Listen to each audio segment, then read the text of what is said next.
Saudara-saudara, selamat hari Minggu. Ya, selamat pagi juga.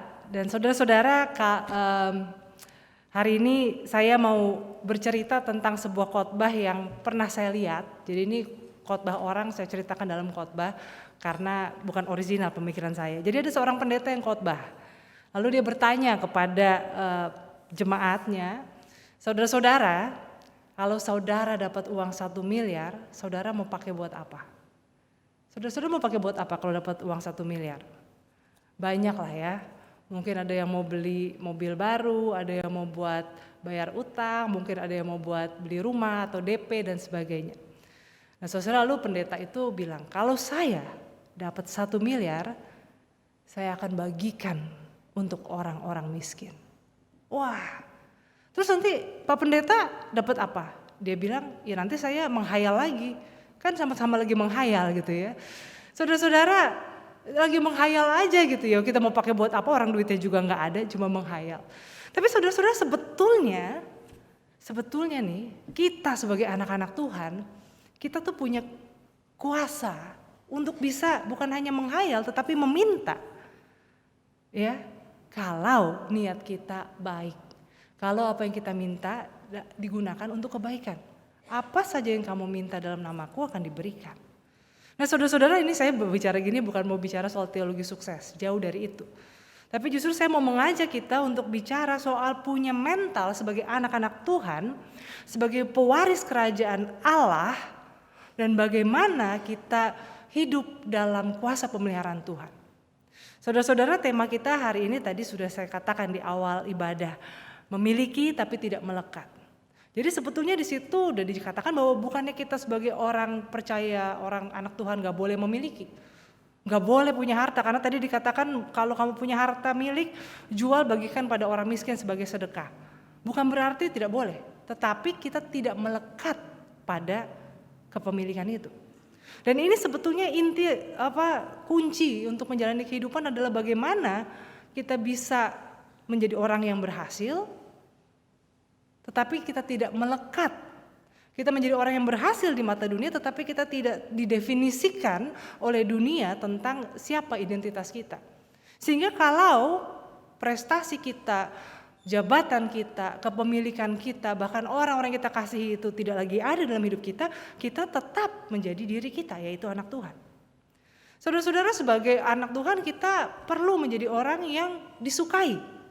Orang yang menyenangkan, bukan orang yang dimusuhi, orang yang dibenci, orang yang disalahpahami, orang yang menyinggung perasaan orang. Itu kalau itu yang terjadi, kita harus introspeksi diri. Sudahkah kita hidup sebagai anak-anak Tuhan? Tetapi kita tidak melekat pada orang lain menyukai kita atau tidak. Kita tidak mencari popularitas supaya kita disukai semua orang, karena itu juga tidak mungkin. Sehingga kita berusaha menjadi orang yang baik, bukan orang yang mencari muka, tetapi orang yang baik, orang yang jujur, orang yang tulus apa adanya. Tetapi saudara, kalau misalnya kita tidak diterima, ya sudah, tidak mengapa, selama kita bisa mempertanggungjawabkan itu di hadapan Tuhan. Jadi ketegangan seperti ini loh kunci menjadi anak Tuhan. Ya, kita dalam hidup kita menjalani kehidupannya, pekerjaan apapun, kita harus punya keinginan untuk menang. Karena kalau kita nggak ingin menang, kita nggak ingin berhasil, kita juga nggak punya semangat untuk menjalani sesuatu. Kalau kita kuliah nggak pengen lulus, kita akan malas menjalani kuliah itu, ya kan? Nggak pengen saya lulus dari kuliah ini, nggak pengen, ya nggak akan semangat. Kalau kita ikut lomba dan kita nggak ingin menang, kita juga akan asal-asalan, adalah cuma partisipasi. Tetapi dalam keinginan untuk menang itu kita juga harus bersedia untuk kalah, harus siap untuk kalah. Nah, jadi ketegangan seperti ini saudara-saudara, antara berserah dan juga berusaha, antara mengasihi tetapi juga melepaskan. Nah, saudara-saudara, kalau kita membaca teks kita hari ini, menarik teks Injil kita hari ini kalau kita baca 4 minggu ke belakang dalam bacaan leksionari. Saya tahu 2 minggu terakhir di Surya Utama kita tidak menggunakan bacaan leksionari. Tapi saudara, kalau kita lihat bacaan leksionari 4 minggu ke belakang, mulai dari cerita 4 minggu yang lalu Marta dan Maria. Yang pesan yang dibawa dari Marta dan Maria yang nyambung sampai minggu ini adalah bahwa Maria telah memilih bagian yang terbaik, yaitu apa? Sesuatu yang tidak bisa diambil daripadanya. Ini highlightnya. Jadi yang terbaik dalam hidup adalah sesuatu yang tidak bisa diambil daripada kita. Harta, pencuri dan ngengat bisa merusaknya. Rumah bisa dibongkar oleh pencuri. Tapi apa yang tidak bisa diambil daripada kita? Lalu yang minggu berikutnya saudara-saudara bicara soal hal berdoa. Doa Bapa kami, Yesus juga katakan, carilah maka engkau akan menemukan, mintalah engkau akan mendapatkan, ketuklah pintu akan dibukakan. Bicara soal kuasa doa. Bagaimana kita sebagai anak Tuhan kita bisa meminta. Tetapi apa yang kita minta sekali lagi bukan untuk kita habiskan untuk kepentingan diri sendiri. Karena kuasa doa orang benar itu bukan pada keegoisan. Jadi gak bisa orang benar menjadi orang yang egois dan materialistis. Lalu minggu lalu bacaan Injil leksionari adalah tentang orang kaya yang bodoh. Orang kaya yang berpikir dia mau mengumpulkan semua gandum di lumbungnya supaya dia bisa hidup tenang sampai mati. Tapi malam itu juga nyawa diambil daripadanya. Dan di situ sebetulnya pesan dari bacaan itu adalah soal berjaga-jagalah dan waspadalah terhadap segala bentuk keserakahan. Keserakahan yang dari dalam diri kita, yang membuat kita tidak bisa bersyukur, membuat kita tidak bisa senang kalau orang lain berhasil, membuat kita iri hati, dan juga membuat kita seringkali jadi minder kalau kita tidak sehebat orang lain. Nah, lalu sampailah kita pada bacaan minggu ini yang kalau kita baca sedikit ke belakang, sebetulnya Yesus sedang bicara tidak usah khawatir. Jangan khawatir, jangan pusing soal makan dan minum karena itu semua dicari oleh orang-orang yang tidak mengenal Tuhan. Tapi kamu carilah dahulu kerajaan Allah, semua akan ditambahkan kepadamu. Dan ayat 32 yang tadi kita mulai baca dikatakan, jangan takut hai kamu kawanan kecil, sebab sesungguhnya Tuhan Allah sudah berkenan memberikan kerajaan itu padamu. Dan ini adalah pesan untuk kita. Nah saudara-saudara, semua ini membawa kita pada teks kita yang kita renungkan hari ini, bagaimana bahwa yang pertama satu bahwa Allah telah berkenan memberikan kerajaan itu kepada kita. Maka jualah hartamu dan berikanlah sebagai sedekah, karena di mana hartamu di situ hatimu, dan berjaga-jagalah senantiasa siap sedia untuk kedatangan Anak Manusia. Nah, untuk itu saya mau mengajak kita merenungkan hal ini satu persatu. Yang pertama saudara-saudara, Bapamu telah berkenan memberi kerajaan itu. Jangan takut, jangan khawatir, tidak usah khawatir, tidak usah serakah, tidak usah pusing terhadap urusan pakaian, makanan, bahkan hal-hal lainnya dalam hidup kita. Karena kita adalah pewaris kerajaan sorga. Saudara, ini seringkali kita memahami hal ini hanya dalam slogan. Tetapi ketika kita harus menghidupinya, ketika kita lihat uang di tabungan mau narik uang dari ATM udah gak bisa karena harinya udah di bawah 20.000 gitu ya. Dan bahkan mungkin sekarang pecahan terkecil 50.000. Gimana bisa dikatakan jangan khawatir? Tapi ini ada sebuah cerita, kemarin saya lihat teman saya, dia istri pendeta, dia posting, dia pernah cerita bahwa suatu saat dalam kehidupannya pernah ada kebutuhan keuangan keluarga yang sangat besar sehingga habislah uangnya. Dan malam itu dia menangis karena begitu pilu hatinya bahwa tidak ada lagi uang sama sekali. Lalu suaminya lihat istrinya menangis, lalu ditanya kenapa. Terus dia bilang kita udah gak ada uang, sama sekali gak ada uang. Lalu suaminya oh ya udah, terus tidur. Dan sesuai dari itu buat dia itu oh iya, dia merasa tertegur. Bukan berarti suaminya tidak bertanggung jawab atau tidak peduli. Tapi sebetulnya ya juga ya, buat apa menangis sampai tidak bisa tidur. Toh masih ada kamar, masih ada rumah, ada atapnya, ada kasur, bisa tidur. Masih bisa nyalain lampu, listrik masih berjalan, ya udah. Dan ternyata memang ya udah, karena kemudian di hari-hari ke depan selalu ada berkat yang Tuhan sediakan. Saudara, kita ini pewaris kerajaan sorga. Tapi kita seringkali pusing dengan hal-hal yang menjadi kerajaan dunia. Kita pusing dengan kompetisi, dengan persaingan. Bukan saja bicara soal cukup gak cukup, tapi soal menjadi yang nomor satu, menjadi yang paling di antara yang lain. Dan saudara-saudara, ini yang membuat kita seringkali tidak bisa menikmati kehidupan itu. Tidak bisa menjalani kehidupan dalam damai sejahtera, dalam sukacita sebagai anak-anak Tuhan. Nah saudara-saudara, oleh karena itu kita harus punya mental sebagai anak-anak Tuhan. Mental sebagai anak-anak Tuhan itu bukan berarti mental anak raja yang selalu minta dilayani atau selalu mau jadi nomor yang selalu mau didulukan, bukan. Tapi mental yang bukan mental pecundang, bukan mental orang yang cengeng, bukan mental orang yang pengecut dan penuh dengan kekhawatiran, keegoisan dan keserakahan. Itu lawannya. Mental anak Tuhan lawannya mental anak Tuhan itu bukannya orang yang selalu mau dinomorsatukan dan maunya dilayani, tetapi orang yang yang berjiwa besar, yang murah hati, yang tidak penuh kekhawatiran, yang penuh dengan keikhlasan, yang tidak serakah, yang tidak egois, tidak bergantung pada hal-hal yang materialistis. Orang yang tidak cari aman sendiri, orang yang tidak demi keuntungan menjual produk yang berbahaya, orang yang tidak demi keuntungan mengeruk alam, merusak lingkungan. Tapi orang-orang yang berpikir untuk kesejahteraan bersama. Sekalipun kerajaan kita bukan dari dunia ini, tapi sebagai anak-anak Allah, pencipta langit dan bumi, maka kita menjadi pribadi-pribadi yang memikirkan kesejahteraan bersama. Bukan hanya kesejahteraan masyarakat Indonesia, tapi seluruh ciptaan. Ini yang pertama, saudara-saudara, bahwa kita sebagai orang-orang yang Tuhan sudah berkenan memberikan kerajaan itu, ya, maka hiduplah sebagai anak-anak Tuhan dengan mental yang kuat, mental yang dengan orang yang berjiwa besar, punya keberanian, tidak egois, tidak hanya memikirkan diri sendiri. Yang kedua, saudara-saudara, maka kita memahami bahwa berkat Tuhan, harta dan kepemilikan hanyalah alat, bukan tujuan yang kita kejar dan bukan ukuran yang kita gunakan untuk melihat bagaimana Tuhan memberkati kita atau apakah Tuhan berkenan kepada kita. Jadi semua itu hanya alat. Termasuk juga kita bicara soal kesehatan kita. Kita bicara soal keluarga kita. Itu semua berkat Tuhan, tapi bukan tujuan dan bukan ukuran. Sehingga kalau kita sakit, kita lalu kemudian merasa bahwa Tuhan tidak berkenan pada kita. Kalau kita lagi gak punya uang, artinya Tuhan sedang menghukum kita. Tidak.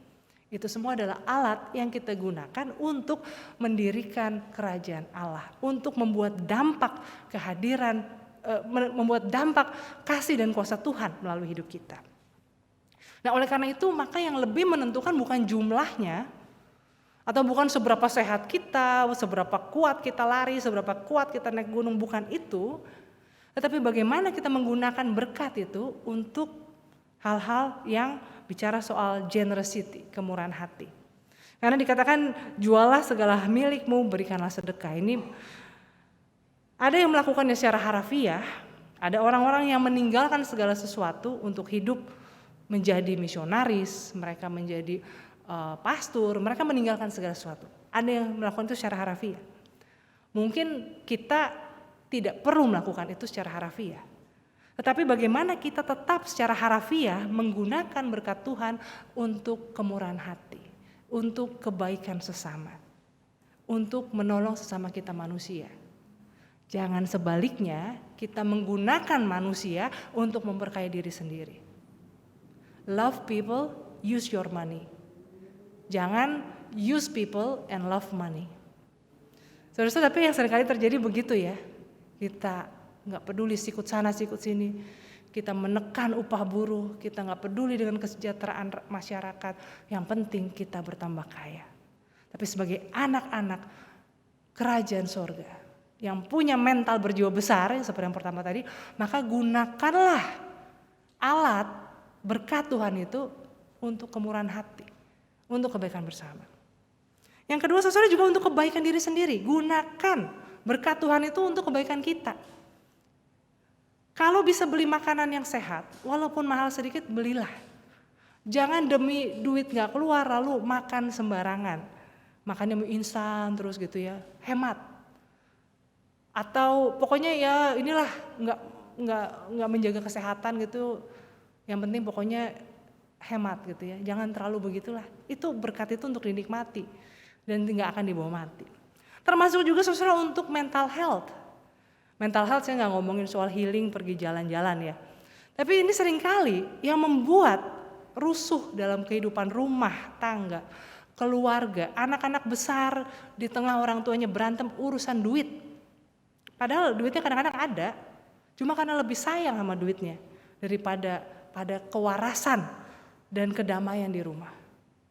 Jangan begitu. Ingat, semua itu cuma alat dan berkat pemeliharaan Tuhan. Jangan malah demi berkat itu kita jadi ribut sama saudara, ribut sama pasangan, ribut sama mertua, sama mantu, urusan duit.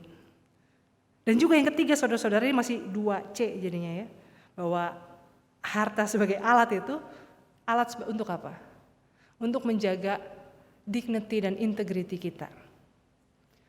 Kalau kita punya cukup, artinya kita nggak begitu susahnya, tapi kita cukup.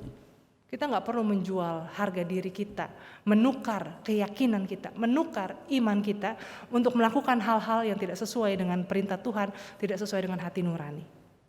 Tapi sayangnya banyak orang malah menukar dignity-nya, harkatnya, martabatnya, menukar integritasnya untuk mendapatkan uang.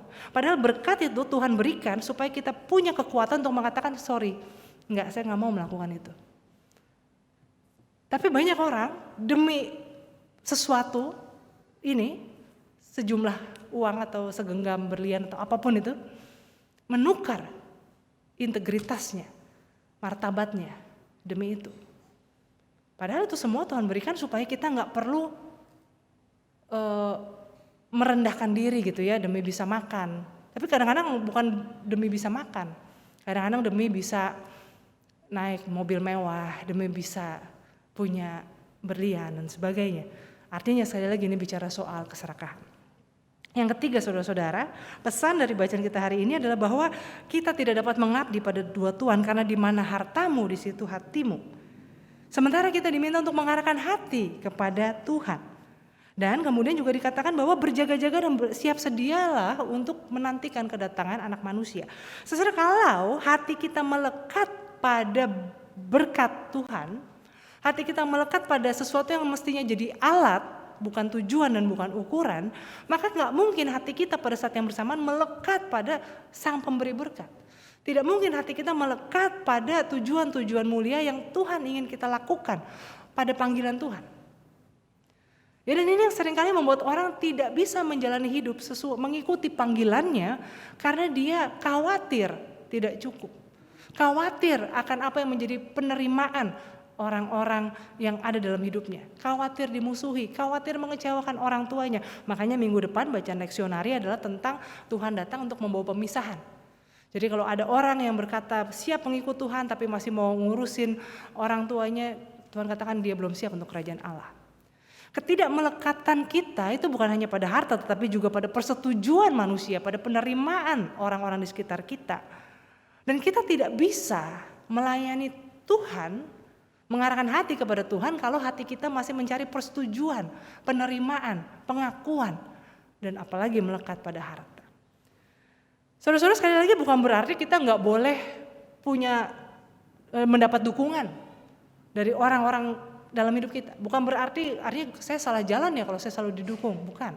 Sekali lagi itu juga berkat, dukungan orang itu adalah berkat. Atau misalnya kita nggak boleh berarti kita misalnya bekerja yang menghasilkan uang, bukan. Tapi sekali lagi tidak melekat. Karena kita tidak bisa mengabdi pada dua Tuhan. Dan saudara, kalau kita mengarahkan hati pada Tuhan, maka kita akan mempersiapkan hidup kita sebetulnya untuk berkat pemeliharaan Tuhan. Ya, jadi ibaratnya gini, kalau kita fokus pada berkat, kita tuh fokus pada air seember. Atau sebak mandi atau sekolah berenang, tapi sudah terbatas. Sementara kalau kita fokus pada panggilan Tuhan, pada pemeliharaan Tuhan, pada Tuhan yang menjaga hidup kita, maka walaupun airnya nggak kelihatan, apakah segayung, seember atau sekolam, tapi air itu akan selalu ada dan mengalir fresh. Nah, oleh karena itu saudara-saudara, makanya yang ketiga kita lihat, kita periksa hati kita ini mengabdi pada Tuhan atau pada hal-hal yang menjadi kebanggaan kita, tujuan kita. Dan yang terakhir saudara-saudara, ketidakmelekatan itu juga pada manusia. Jadi kalau tadi kita bicara soal tidak melekat, seringkali memiliki itu bicara soal harta, demikian juga teks bacaan kita dalam Injil. Tapi sebetulnya juga yang sama beratnya adalah kita juga tidak boleh melekat pada manusia. Saudara-saudara, saya pernah bicara dengan seorang teman yang punya masalah dengan relasi di usia dewasanya, dan dia katakan ketika itu digali ke belakang, itu karena dia punya trauma abandonment. Jadi ayahnya meninggal ketika dia masih SD dan dia merasa ditinggalkan. Tentu ini bukan salah bapaknya ya, bapaknya kan juga nggak mau kena serangan jantung dan harus meninggal seketika. Dan kalau kita bilang kalau gitu salah siapa? Apakah salah Tuhan yang mengambil ayah dari seorang anak yang masih kecil ini? Tentu juga tidak demikian. Dan oleh karena itu saya mau mengatakan bahwa sebetulnya kalau kita bicara soal kelekatan terhadap manusia, itu sesuatu yang bukan dosa ya. Karena itu terjadi pada anak kecil yang belum tahu apa-apa. Ya anak kecil ya sayang sama bapaknya tiba-tiba nggak ada, ya jelas itu menjadi sebuah pengalaman yang menyakitkan. Ya bahkan kita yang sudah dewasa, sudah belajar firman Tuhan, spiritual pun kalau kita kehilangan orang yang kita kasihi, itu juga sangat menyakitkan. Dan manusia membutuhkan, saudara-saudara, membutuhkan kehadiran manusia lain. Bahkan bukan cuma manusia, termasuk hewan pun juga membutuhkan kehadiran manusia, kehadiran sesamanya, kehangatan cinta kasih sesamanya. Nah, tapi hal-hal seperti ini tidak terhindarkan. Nah, oleh karena itu saudara-saudara, sebagai anak-anak Tuhan, sebagai pewaris kerajaan sorga, bagaimana kita memahami kelekatan dalam relasi? Bukankah kita harus mengasihi sesama kita manusia seperti diri kita sendiri? Kita mungkin gak fokus pada harta, kita gak fokus pada jabatan, tahta dan sebagainya, tapi kita melekat pada orang-orang dalam hidup kita. Nah, saudara-saudara, di sini saya mau mengajak kita untuk melihat Abraham. Abraham dia bapak orang beriman ya. Ketika Tuhan menyatakan diri kepada Abraham dalam penglihatan, Abraham katakan, Tuhan, aku akan mati tanpa keturunan. Harta milikku sudah aku siapkan akan diwariskan pada asistenku. Nah, saudara, di sini kita lihat bagaimana Abraham itu percaya pada janji Tuhan, tetapi dia juga tidak memaksakan. Seringkali kita begitu melekat pada janji Tuhan, kita melekat pada sesama kita, sehingga kita seringkali memaksakan. Nah, Abraham menantikan, dia percaya pada janji Tuhan, tapi dia tidak memaksakan. Dan itulah mengapa ketika dia diminta untuk mempersembahkan Ishak, anak yang dinantikan itu, dia menuruti. Nah, saudara-saudara, ini loh ketegangan yang harus kita miliki. Bagaimana kita percaya kepada janji Tuhan tanpa memaksakan. Bagaimana kita mengasihi setiap orang yang ada dalam hidup kita dengan sungguh-sungguh, dengan totalitas, dengan memberikan yang terbaik, tanpa melekat. Karena segala sesuatu dalam hidup kita tidak ada yang milik kita. Bahkan hidup kita pun bukan milik kita, semuanya milik Tuhan. Dan Tuhan yang memberi, Tuhan yang mengambil. Maka saudara-saudara, kita belajar untuk menggunakan setiap momen, setiap kesempatan untuk menghadirkan diri kita seutuhnya sebaik mungkin tanpa melekat. Karena segala sesuatu yang hadir dalam hidup kita hanyalah sementara. Apakah artinya kita jadi hidup dalam kekhawatiran, tidak bisa menikmati karena takut kehilangan? Justru tidak. Karena kita tidak melekat, justru kita sangat menikmati tanpa rasa khawatir dalam damai sejahtera. Karena kita memahami bahwa semuanya ini hanya bentuk kasih Tuhan. Tapi kasih Tuhan akan terus mengalir. Oleh karena itu saudara-saudara, marilah kita sebagai pewaris kerajaan sorga, kita mengarahkan hati kepada Tuhan, sehingga biarlah hidup kita jalani dengan sukacita dan dalam damai sejahtera.